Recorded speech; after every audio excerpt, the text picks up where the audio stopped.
Merci beaucoup, Joël, pour cette introduction. J'ai le plaisir de modérer pour aujourd'hui ce cycle, en tout cas ce webinaire sur la mise en œuvre du plan de vigilance vis-à-vis de sa chaîne d'approvisionnement. Peut-être quelques mots d'introduction autour de ce nouveau texte de loi qui a été adopté en France le 21 février 2017 et qui a été validé par le Conseil constitutionnel en mars 2017. En 2011, le contexte normatif international évolue de manière assez importante avec l'adoption. Voilà, le contexte normatif international évolue en 2011 avec l'adoption par le Conseil des droits de l'homme des Nations Unies des principes directeurs relatifs aux entreprises et aux droits de l'homme qui définissent donc l'obligation pour les États de protéger les populations de violation de leurs droits fondamentaux par l'activité des sociétés transnationales et demandent aux sociétés transnationales de respecter ces droits en leur reconnaissant notamment une obligation de vigilance.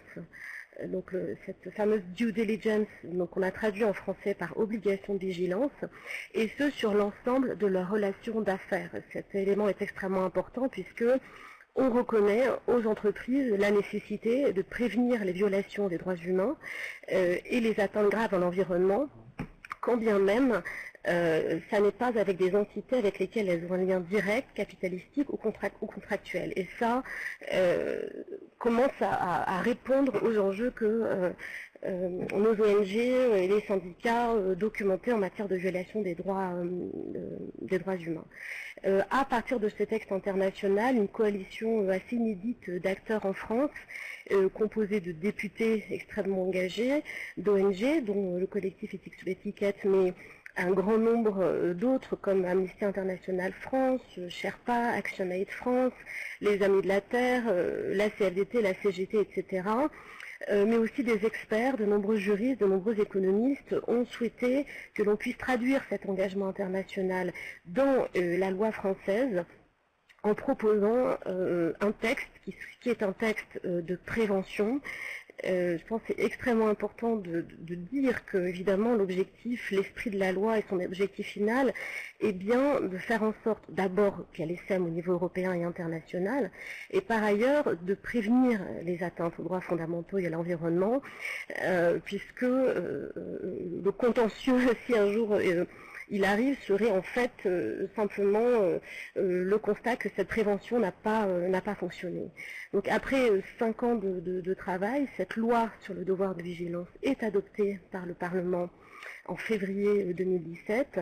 Que dit-elle en quelques mots? Elle impose aux grands groupes français ou présents en France, on parle d'entreprises de plus de 5000 salariés, d'élaborer, de rendre public, on est tout à fait dans cette phase actuellement, et de mettre en œuvre bien sûr un plan de vigilance dans lequel elles vont identifier les risques d'atteinte aux droits fondamentaux et à l'environnement que peut causer leur activité partout où elle opère, en fonction bien sûr des risques sectoriels également, mais également, et c'est la nouveauté, on s'éloigne du simple exercice de reporting. D'abord on prévient, on identifie les risques, et de présenter les mesures qu'elle compte prendre pour atténuer ces risques d'atteinte.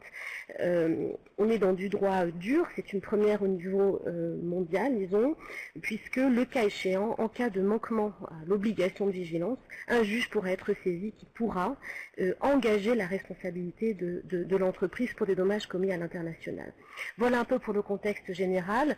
Tout de suite, je vais passer la parole à Frédéric Amiel, qui est donc chercheur à biodiversité et chaîne globale de valeur à l'IDRI, l'Institut de développement durable et des relations internationales, qui va nous exposer quels sont les enjeux en termes sectoriels de la bonne prise en compte de l'obligation de vigilance. Merci Naïla, bonjour à toutes et à tous, j'espère que vous m'entendez correctement. Donc moi je vais vous présenter un peu rapidement comment on peut imaginer que cette loi devoir de vigilance, alors je m'éloigne un peu du micro, comment cette loi devoir de vigilance va avoir un impact sur l'organisation des chaînes d'approvisionnement. Moi je parle souvent de chaînes de valeur pour parler à la fois de l'aspect logistique et financier de ces chaînes d'approvisionnement au niveau global. Alors je ne suis pas juriste, donc normalement je me suis renseigné, je ne vais pas dire de bêtises, mais Ah, parler un peu plus fort, pardon. Mais il est possible, voilà, que parfois si je dis des choses qui sont mauvaises, mais là tu rattraperas après par rapport à la loi. J'ai appelé cette présentation Duralex par rapport à l'expression Duralex, c'est de l'ex, parce que cette loi de devoir de vigilance, elle a quand même ça, je voudrais le dire en introduction, de particulier sur par rapport à la responsabilité à la RSE en général, qu'on passe de ce que les juristes appelaient un droit mou, c'est-à-dire, comme le disait Naïla, des engagements volontaires des entreprises qui n'étaient pas juridiquement contraignants, à un droit dur, c'est-à-dire un droit qui est contraignant et qui peut amener les entreprises éventuellement devant la justice, tout en, je vais l'expliquer rapidement, même si ce n'est pas le cœur de ma présentation, tout en s'appuyant sur les évolutions récentes du droit mou et des évolutions et des engagements volontaires des entreprises. Alors déjà, pourquoi est-ce que il y a eu l'obligation, Naïla en a dit un mot, mais je le rappelle rapidement, on est dans une situation où la mondialisation des échanges précède largement la mondialisation du droit. Aujourd'hui, le droit international est très faible sur ces questions-là. On a un problème de reconnaissance des liens de subordination, Naïla l'a dit, donc je ne reviens pas dessus. Et puis, on a quand même plusieurs scandales qui ont conduit la société civile à demander la reconnaissance de la responsabilité des sociétés mères. Alors, pourquoi est-ce que ça pose problème et avant de rentrer dans les conséquences de la loi, je vais montrer déjà quels étaient les enjeux de cette loi par rapport à la situation qui préexistait à la loi. Je vais présenter quelques exemples parce que les chaînes d'approvisionnement mondialisées sont extrêmement complexes, mais j'ai choisi 4 ou 5 situations types qui vous permettront d'entrevoir cette complexité sans faire quelque chose d'exhaustif. Alors le premier schéma que vous avez sous les yeux présente une situation, je dirais, relativement simple. Vous avez une société mère qui est basée en France. Je vais prendre mon petit curseur, comme ça je vais pouvoir vous montrer au fur et à mesure. Une société mère qui est basée en France. Et puis vous avez 3 filiales qui sont liées de manière capitalistique dans 3 pays différents, sur différents continents. Mais on a un lien, je dirais, juridiquement reconnu entre ces entreprises. Donc ça, c'est une première situation avec une société mère et des sociétés filiales. Et la question est de savoir dans quelle mesure la société mère basée en France est responsable des activités ou éventuellement des fautes commises par ces filiales situées dans le pays. Une deuxième situation un peu plus complexe, c'est quand on a une société basée en France et puis une société totalement autonome basée dans un autre pays. Je dois être à peu près au Suriname ou au Venezuela, je n'ai pas exactement l'idée sur ma carte. Et entre lesquels on a un lien contractuel, qui est un lien commercial. C'est-à-dire on échange un service contre paiement ou un bien contre paiement, ou éventuellement un échange un peu plus complexe qui peut être basé sur d'autres types d'échanges. Mais grosso modo, j'achète un service ou j'achète un bien. J'importe un produit du Venezuela en France ou de France au Venezuela. Ça, c'est la deuxième situation. On est à nouveau dans quelque chose de simple, mais pour le coup, la question de la responsabilité est différente, puisque l'entreprise, la petite entreprise en rouge que vous voyez en bas, agit comme un fournisseur auprès de l'entreprise en bleu et plus comme une filiale. Et puis vous avez la situation, je dirais, qui est propre à la mondialisation, cette troisième situation qui est symptomatique de ce qu'on a appelé la mondialisation dans les années 80-90 et qui a provoqué tellement de débats et d'opposition, c'est-à-dire que vous avez votre entreprise importatrice qui est toujours ici en France, et puis vous avez non pas une, mais plusieurs entreprises, autonomes chacune les unes par rapport aux autres, autonomes par rapport à l'entreprise importatrice, qui vont vendre un même produit ou un même service, et ces produits et services vont s'échanger sur le marché mondial, ce que j'ai représenté par un gros dollar très complexe, parce qu'à ce moment-là, on n'a plus aucune maîtrise. C'est-à-dire que si on prend un produit, par exemple, comme le bois précieux, il va être produit par une entreprise dans le pays de production, et ensuite il va être vendu sur des marchés mondialisés, où il peut changer de main plusieurs fois par jour sans bouger matériellement. C'est-à-dire la grume de bois précieux, elle va être échangée dans des bourses d'échange, etc. Elle va être vendue. La propriété va changer de main en quelques secondes ou en quelques heures, sans pour autant que la grume de bois ait changé de lieu de stockage. C'est un exemple parmi d'autres. On pourrait parler du café, on pourrait parler du cacao, de beaucoup de commodités agricoles. Et ça pose encore un autre problème. C'est-à-dire que non seulement on n'a pas de lien contractuel constant entre l'importateur et le producteur, mais en plus, on a une grande difficulté à identifier qui est le producteur initial. et dans quelles conditions a été produit la marchandise qui est commercialisée et qui est ensuite importée en France. Ensuite, on a la question des sous-traitants. Et c'est vraiment ça qui a fait émerger, me semble-t-il, la question de la responsabilité des sociétés mères. C'est qu'on avait des sociétés qui commandaient un produit à une entreprise, par exemple, basée au Venezuela. Et cette entreprise, en fait, va sous-traiter une partie ou la totalité de la production du bien à une autre entreprise qui est parfois située dans un autre pays. Et ça, c'était vraiment, je dirais, c'est les premiers cas médiatiques, à ma connaissance, qui ont fait émerger cette question de la responsabilité. Elles étaient basées là-dessus, c'est-à-dire on identifie qu'un produit a été fabriqué en violation avec les droits de l'homme ou les droits de l'environnement, avec du travail des enfants, etc. Et l'entreprise importatrice se réfugie derrière le fait qu'elle a acheté à une entreprise, la petite entreprise rouge qui se trouve ici, et que celle-ci a décidé de faire appel à des consultants sans lui demander son avis, et que donc la responsabilité, c'est pas celle de l'entreprise finale qui va commercialiser le produit, c'est celle de l'entreprise intermédiaire. Et là, on a vraiment des enjeux et des débats qui, entre autres, ont conduit à la nécessité de clarifier les questions de responsabilité. Et puis la dernière situation que je voulais vous présenter, elle est encore plus complexe. Alors malheureusement, ça fonctionne pas très bien, et j'avais 3 autres petits personnages ici qui ont disparu, mais c'était les mêmes que l'autre. Ça, c'est une histoire, même on peut mettre des mots ici, un cas qui a été récemment tranché sur un reportage sur les plantations de l'entreprise Bolloré au Cameroun, où en gros, ce que constatent les journalistes, c'est que l'entreprise Bolloré a son siège plutôt en France, elle a une filiale minoritaire établie au Cameroun qui produit de l'huile de palme. Cette filiale va passer contrat avec un contremaître, donc elle a un contrat avec une personne qui elle-même va passer contrat avec différents ouvriers agricoles. Et donc en fait, on a une chaîne de contractualisation dans laquelle effectivement on peut supposer, a priori, ou en tout cas c'est la défense du groupe Bolloré, que les responsables au siège plutôt n'ont aucune maîtrise sur les personnes qui vont être employées par ce contremaître, qui est autonome dans sa façon de travailler, il est payé à la tâche, il doit pratiquer la récolte pendant 3 mois, il doit fournir X kilos de régime de palmier à huile, et il s'organise comme il le veut pour fournir ces régimes de palmier à huile, et notamment il embauche qui il veut. Et à ce moment-là, si cette personne a embauché des personnes mineures, eh bien, la société Bolloré considère qu'elle n'est pas responsable des violations effectuées par ce contremaître sur le terrain.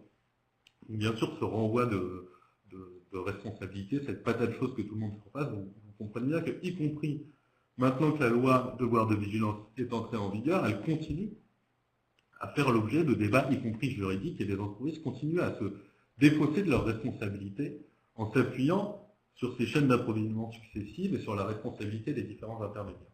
Alors je vais essayer d'aller vite pour ne pas trop dépasser mon temps. Du coup, que crée comme obligation la loi au point de vue de la chaîne de valeur et de la chaîne d'approvisionnement? Je n'ai pas pris l'ensemble de la loi, mais les 2 éléments qui me paraissent intéressants, c'est-à-dire le premièrement et le deuxièmement de l'article 225-102-4, qui a été inséré dans le Code du commerce par la loi devoir de vigilance. Les sociétés mères ou les sociétés de bout de chaîne doivent établir une cartographie des risques et ils doivent procéder à des évaluations régulières de leurs filiales, des sous-traitants ou fournisseurs, les différentes situations que je vous ai présentées précédemment, avec lesquelles, et c'est important, elle entretient une relation commerciale établie au regard de la cartographie des risques.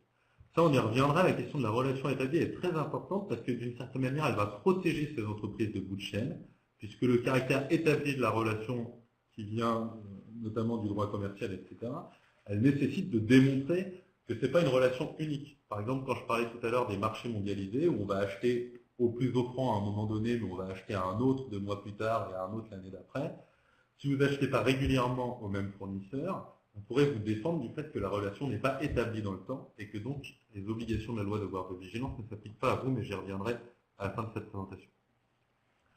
À quoi devrait ressembler une cartographie des risques correctement faite dans une chaîne d'approvisionnement? Je me base ici sur l'expérience qu'on a dans le secteur du bois, où on a une loi qui date de 2013, donc il y a quelques années d'ancienneté un peu plus que la loi de devoir de vigilance, qui sont riches d'enseignements pour nous. Elle doit identifier les types de risques. Donc, par exemple, est-ce que la société a déjà été associée à des scandales liés au travail des enfants, par exemple? Le contexte, est-ce que le pays d'implantation est un pays à risque par rapport aux violations des droits humains ou aux violations environnementales, et est-ce que la transparence est suffisante pour qu'on ait accès aux informations qui nous permettent d'évaluer cela. Et le niveau de risque, c'est-à-dire en gros avec des indicateurs objectifs, est-ce que le niveau de risque est élevé? Par exemple, il y a des indicateurs de corruption dans les pays qui permettent d'évaluer le niveau de risque. Et une évaluation objective, c'est-à-dire c'est l'entreprise qui va estimer le risque en fonction des informations à sa disposition. Normalement, ça devrait donner ce type de tableur que j'ai extrêmement simplifié avec, vous pouvez voir ici, un type de risque, alors j'ai perdu mon curseur, le type de risque ici, corruption, quel est le niveau de risque une fois qu'il a été évalué, et quelles sont les actions d'atténuation que je vais mettre en œuvre pour faire baisser le niveau de risque. Donc ça c'est important parce que ça permet normalement d'écarter des fournisseurs quand les risques sont jugés trop élevés sur un certain nombre de facteurs. Le dernier point, c'est comment on évalue la chaîne d'approvisionnement. Alors on peut faire appel à des audits, à de la certification, mais il faut aussi collecter et conserver des informations régulières sur ces fournisseurs et mettre en place, Naïla en a parlé, des procédures de diligence raisonnée. Donc dans la loi, c'est clairement un plan de vigilance qui doit être établi par les entreprises et qui doit être régulièrement réévalué. Selon moi, et d'après l'expérience qu'on a sur le bois, un bon système de diligence raisonnée, un bon plan de vigilance, il devrait faire appel à ce type d'arbre à décision que j'ai extrêmement simplifié ici, c'est-à-dire une succession de questions qu'on se pose sur les fournisseurs et sur les filiales, et à la réponse de la réponse desquelles dépendra le choix de contracter ou non avec ce fournisseur, ou de continuer ou non de travailler avec ces filiales-là.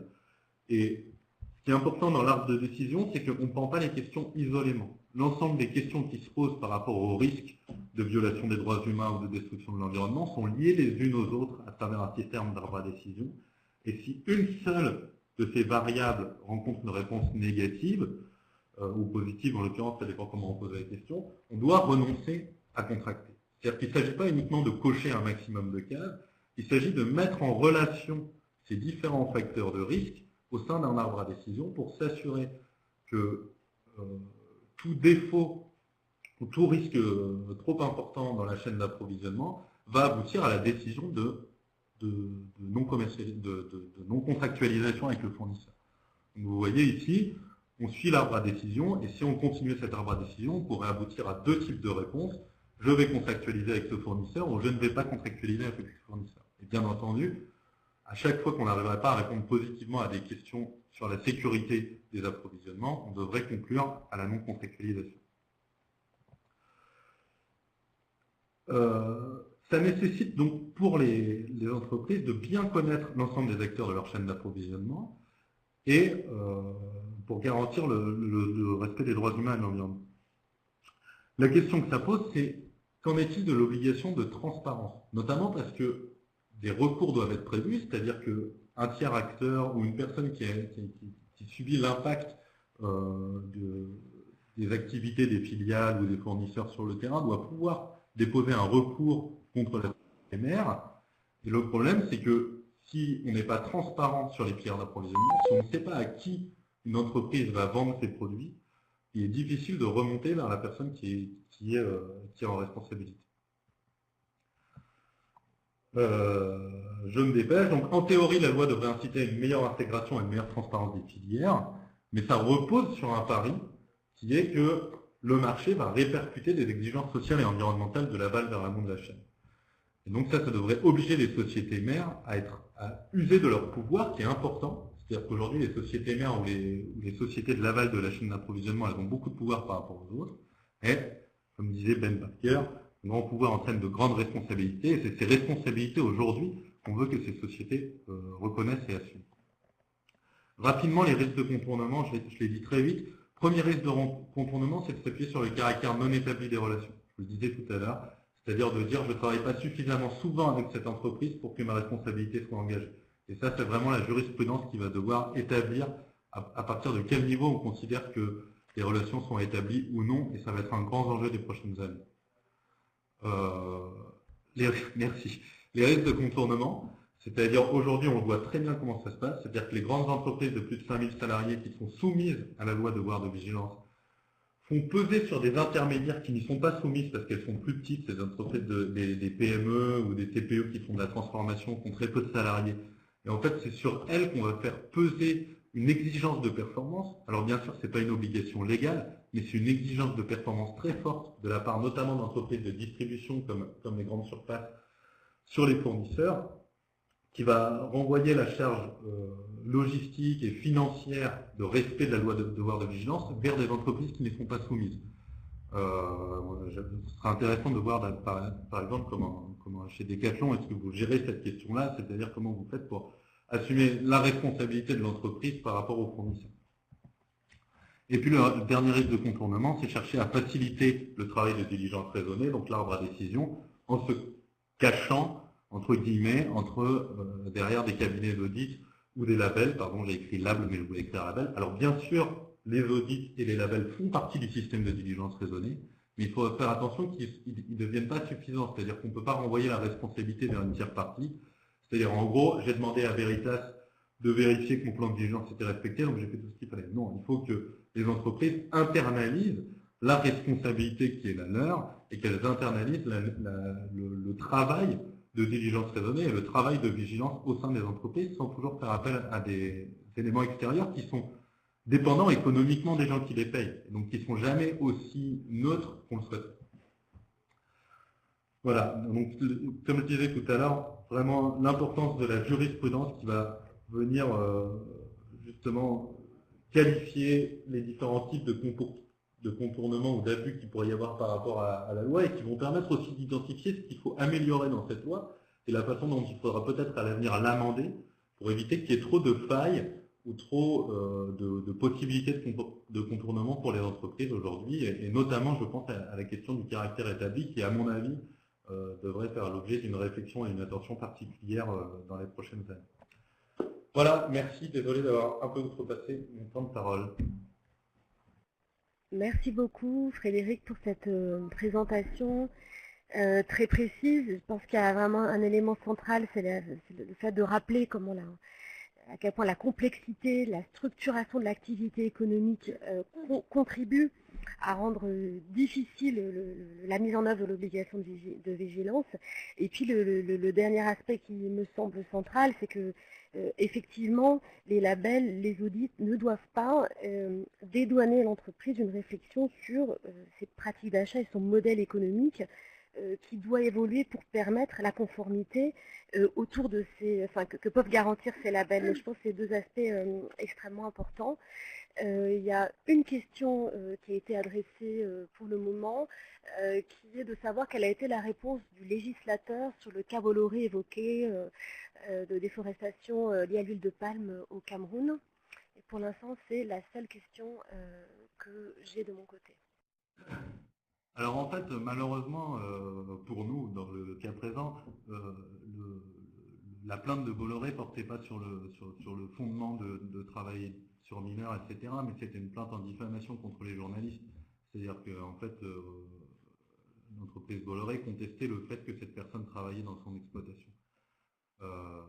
Ils ont perdu, donc le journaliste a gagné pour l'instant son procès, je crois qu'il y a un appel en cours, puisqu'il a été considéré que le journaliste avait bien fait son travail, qu'il avait fait l'enquête jusqu'au bout, et que donc en tout cas il était tout à fait fondé à affirmer que cette personne travaillait dans la plantation, mais le juge ne se prononce pas au fond sur le fait que la personne travaille effectivement pour Bolloré ou non, ou que c'est la responsabilité ou non de Bolloré. Donc il n'y a pas de décision en ce sens, mais ce qui est intéressant, c'est que l'argument de Bolloré est toujours de dire c'est pas vrai, et si c'était vrai, de toute façon ce ne serait pas de notre faute, ce serait celle du contremaître.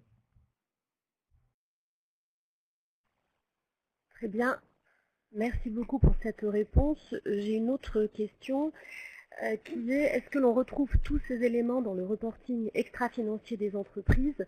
J'imagine que lorsqu'on parle de tous ces éléments, enfin là il y a peut-être une distinction à avoir entre justement les mesures qui sont censées être des mesures de prévention des risques, d'atténuation, des éléments du reporting qui sont plutôt des éléments a posteriori.